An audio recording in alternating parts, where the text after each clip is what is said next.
I just want to tell you a quick story actually about a bird that we tracked in Beijing. So a bird called the Beijing swift, which is it's a unique bird. It's perfectly designed for life in the air, you know, and it only comes to land to lay its eggs and feed its young. So it will spend 9 months of the year in the air when it leaves Beijing. So it has a cultural connection with Beijing, in that old Beijingers used to think their ancestors come back as a swift, because it's a summer visitor to Beijing. They arrive in April, they breed here, and then they leave in July. But nobody knew where they went when they left the city. So we initiated a tracking project using technology called geolocators, which stores data about the location.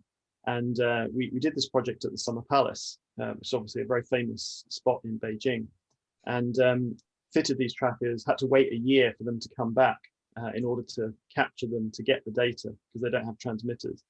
And so everyone was back, and we managed to catch some of these birds, you know, and everyone was sort of crowded around the laptop waiting for this data to load so we could see the map.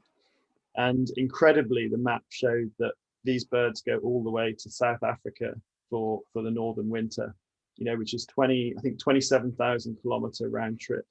And we're almost certain that they do this without landing, this round trip. So it's an incredible story. And of course, you know, being such an incredible story, it got media coverage.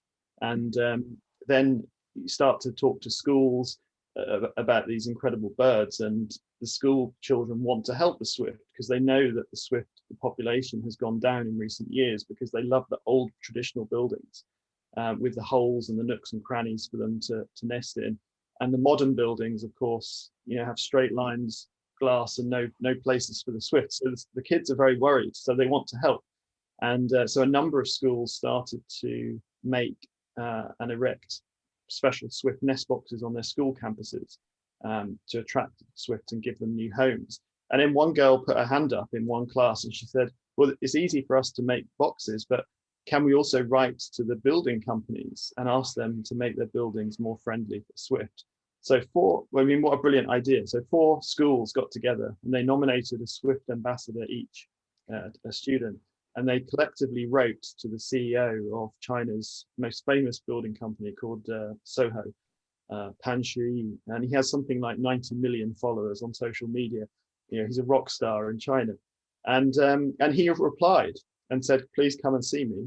They went to see him, but each ambassador told him something about the swift, the incredible lifestyle in the air, the migration, how the population was going down, and what the kids were doing to help. And then collectively they asked him to help to make new buildings. And he said, you know, I didn't know about this bird. He said, I had no idea until you came and told me. And he said, of course we must help. And he said, we've been making buildings to make people's lives better for the last 20 years.